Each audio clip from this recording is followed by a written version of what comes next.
Hello everyone. Today is a great day for all chess lovers because Magnus Carlsen has played one game which is just like the classical games when Petrosian or Akiba Rubinstein used to play. Yes, in this game Magnus Carlsen gave one exchange sacrifice. First one pawn sacrifice and then the exchange sacrifice, and he got the hold of the black squares, means the dark squares, and then he won the game very smoothly. It was a true treat to watch this game live also, guys, and that's why I have decided to make this video and show this game to you also. So let's get to the game and find out how did he manage to win this game. One thing is there, don't forget to like this video and subscribe to my channel if you are new here. So in this game, Fedoseev was white, Magnus Carlsen was black. They are playing for the third place in the World Cup. The game starts with d4, knight to f6, c4, g6, and then he played h4. Well, this move like h4, h5 is getting very trendy nowadays. Everybody is playing that move, bishop to g7, and now knight c3 is played. Basically, h4 is played in order to avoid Grunfeld kind of setups, because against Grunfeld, h4 is considered as one of the best moves. Grunfeld means here if black plays d5 move, okay? But now he goes for bishop g7. Magnus Carlsen can play any opening, so no issues about that thing. d6 is played. This is the King's Indian opening. e4, knight c6, d5 is played, knight goes to e5 square, now bishop e2. Now maybe the ideas like g4 are there in the future. Even h5 is also one of the ideas because bishop is controlling on this diagonal. So Magnus says, okay, I'm going to put a stop on those things. He plays h5, bishop comes on f4 square, and now he castles. Obviously, in this position, what are you going to do? You need to take care of the knight on e5 square. So Fedoseev plays knight f3. He immediately exchanges the knight, g into f3. Well, when I was looking at this game, I was a little bit surprised by this move, because why not just capture with the bishop into f3, which is a very natural move, right? I would have gone for bishop into f3, but we don't know what was going on in Fedoseev's mind. He played g into f3, which looks good, like means okay, the center is kind of good. Maybe he wanted to play on the g file, but that thing really did not happen on the board. Here Magnus says like, okay, you are going to do something on the king side. I need to break in the center of the board. This is the strategy which you should always use. The flank attack, even if it's going to happen, you should counter it with the center breakthrough. So he plays c6 move. The another idea is also to get the queen in the game. Queen d2 is played. He captures c into d5, c into d5, and now he plays king h7. The point of king h7 is like now bishop h6 is stopped. Okay, so no more business related to getting the pieces into your king side camp. Okay, so he plays a4, maybe to stop this a6 b5 expansion on this side of the board.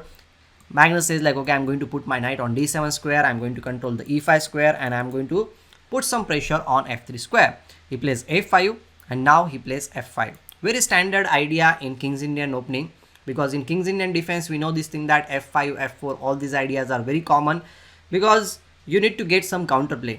Okay, so here he plays rook a3, and now he brings the knight in the center of the board, knight e5. As I already mentioned about this thing, the knight is going for the e5 square. It will be putting pressure on f3 square. Now here a very typical thing happened. White played bishop to e3, maybe with the hope of playing f4. All the King's Indian players know this thing, that you need to get the counterplay. If you don't get any counterplay, then you are finished. Okay, so in these positions, always remember this typical idea which Magnus Carlsen has played. Here he played f4 move. Well, he is giving up the piece, means pawn here, but why is he giving up the pawn? The idea is bishop into f4 if you play, then he is not only going to give up the pawn here in this position, and now he plays bishop d7. A very simple move, getting the piece in the game, knight to d1, and now a surprising move played by Magnus Carlsen. If you have studied the games of past masters, then you know this thing, that here in this position, if you calculate a little bit, means if you see the positional aspects of the game, then white is having this light square bishop and he is having light square pawns, right? Means the pawns are situated on the light square. It means that the bishop on e2 is not a good bishop. The only good bishop from the white side is the dark square bishop. So if that dark square bishop is eliminated from the board, then this bishop on g7 can be planted on this diagonal and black will be getting some good play. So that's why Magnus Carlsen plays rook into f4 in this position, giving up his rook. Well, what is really happening? Queen into f4, and now bishop to h6. By playing like this, the thing is that the queen will not be able to go back and it has to go to g3 square. And the funny part is this, that after queen f8 move which Magnus Carlsen played in this game, he saw too much far away, I will say. Okay, knight e3 is played and now he brings the bishop on f4 square, and this poor queen doesn't have any squares to go around. Means this bishop is controlling this full diagonal, this bishop is controlling full diagonal. What are you going to do? He plays queen to g2, and now as these pieces are stuck on this side of the board, here Magnus says like, okay, I'm going to get my rook in the game. He plays rook to c8. Opponent says like, okay, let's exchange the rooks. He exchanges the rooks very happily, b into c3, because now he has this queen c8 move. Now the pawn on c3 is being attacked. The pieces on the king side are still stuck there. They are not able to come in the game. He plays c4, and now a typical move in this position that you need to take the breakthrough. So he plays b5. Okay, after ab6, okay, white tries to get the queen in the game by queen g1. Maybe his idea is to play king f1 and king g2 so that the queen will come in the game. Now my question is, what will you play?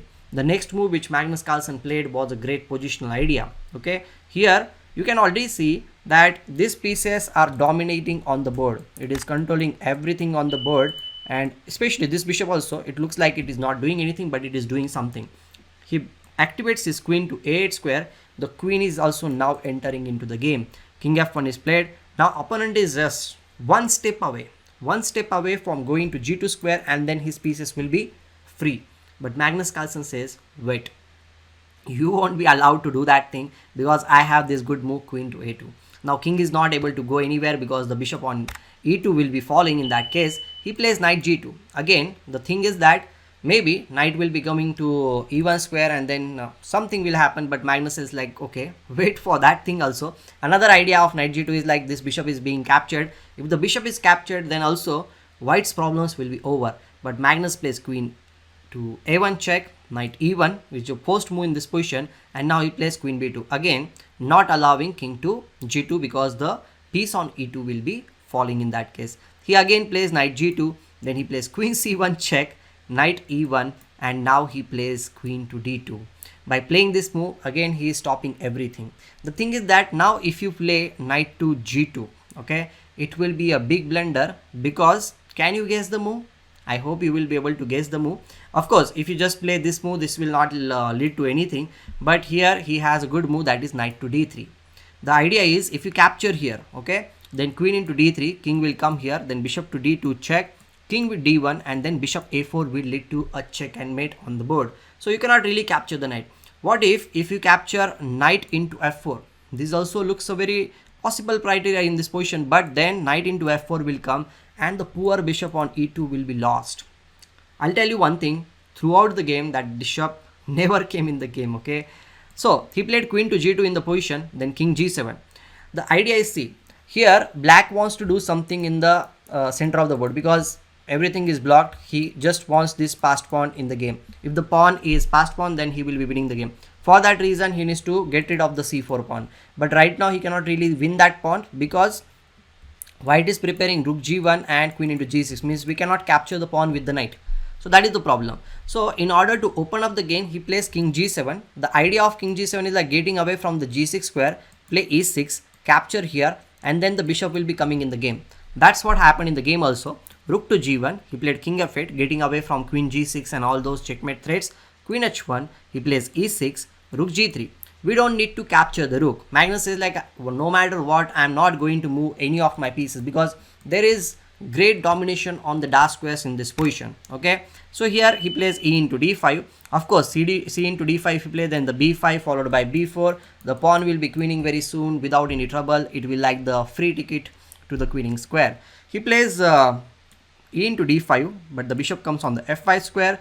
Rook goes back. The poor rook is not having any good squares to go around, and because of this stuck miss, the pieces are not able to do anything. Like, Magnus Carlsen just binded all the pieces here. This is a great positional way to play the game. He plays king f7. Now, why is he playing king f7? I'll tell you one thing. When he will be capturing this pawn, that time the g6 pawn should not be weakened. That's why he plays a simple move, king f7. No issue. Rook g3 he plays. He plays knight to d7, just play one waiting move. Opponent finally gave up, sir. He plays rook to g5. The idea is to play rook into f5, so Magnus is like, okay, I'm going to capture your rook now. Don't worry, you are giving up that rook. And now he finally comes knight e5. The point of knight e5 is like, of course, this pawn will be captured very soon. Queen c3 is going to come, and then he can just capture knight into c4, and then this pawn will be queening in that case. Even if you don't do that thing, if you play f4, this kind of move, then this knight is being attacked. But we don't need to play that thing. We can just capture queen into f4. Again, the g5 pawn as well as the c4 pawn, everything is weakened, and that's why his opponent just resigned after knight to e5 without moving further. So a great positional game played by Magnus Carlsen, complete domination on the dark squares. I hope that you enjoyed this video. Don't forget to like this video, share this video with your friends, and if you are new here on my channel, do subscribe to the channel. We'll be meeting very soon with some new content or new video, I must say. Till that moment, take care, goodbye, and love you all.